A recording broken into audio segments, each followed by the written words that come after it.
Hi, I'm Johnny Malloy, author of Paddling South Carolina, and today we're going to go down a section of the Broad River near the town of Carlisle in the Sumter National Forest.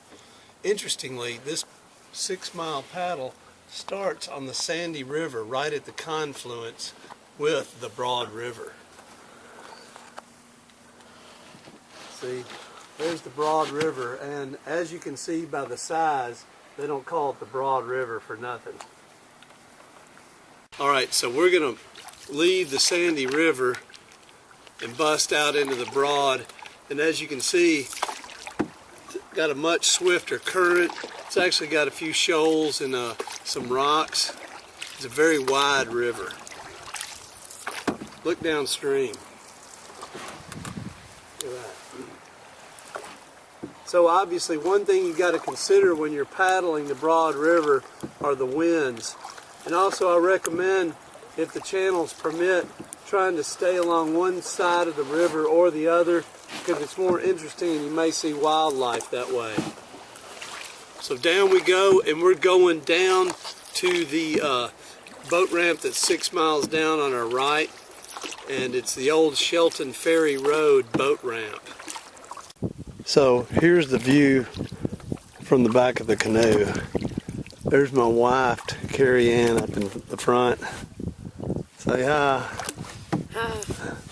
So as you can see, the Broad River really is broad and it's wide, and we're kind of sticking to the left bank right now. And we're noticing occasional rock outcrops along the river, even though it's mostly sandy and muddy mud banks.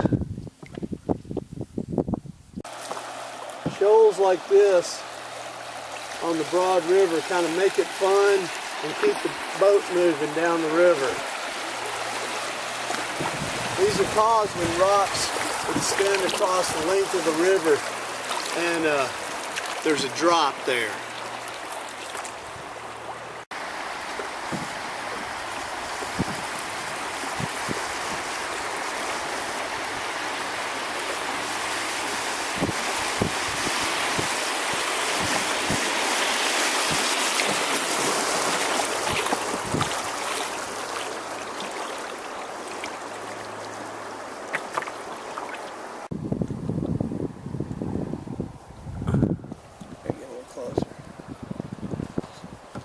Scenic views of the Broad River. That's right. That's why we go down it.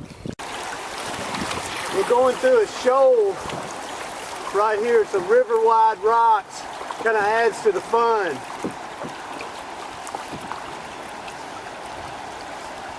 It's all class 1 stuff, so that makes it pretty easy.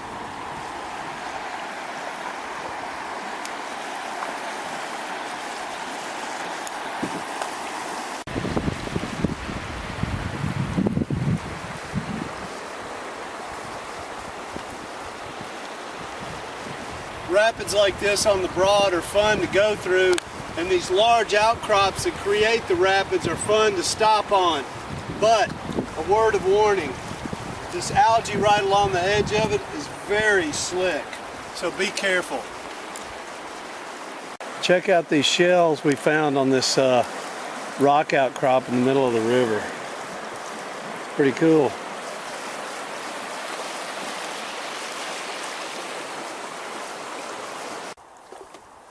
At 2.5 miles, the Broad River begins to break apart and split with islands in the middle. We're going to take the right channel today because it's kind of windy, and so the narrower channel will be less windy. Check this out.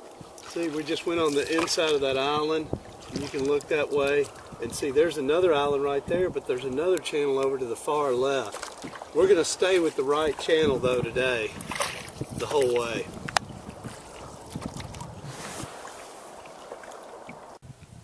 At 4.8 miles you reach the south tip of Shelton Island. There were a lot of shoals along the side of the island, but once you get down here the water calms back down, and if you look downstream there's a railroad bridge crossing the river, and it's gotten real wide again. Alright, here we are at the confluence of the Tiger and the Broad, and notice how much darker the Tiger River is. Shoot it down there in the front and see where the two waters, if you can see that, the Tiger is much more muddy than the Broad here.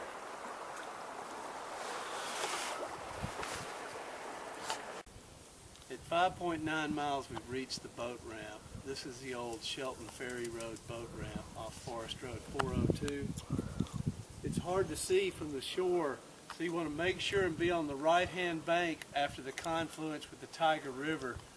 But when you leave your shuttle car here, walk out here and physically look at the scenery, and you can see the old railroad bridge up the way. And another thing you might want to do is mark it on your GPS.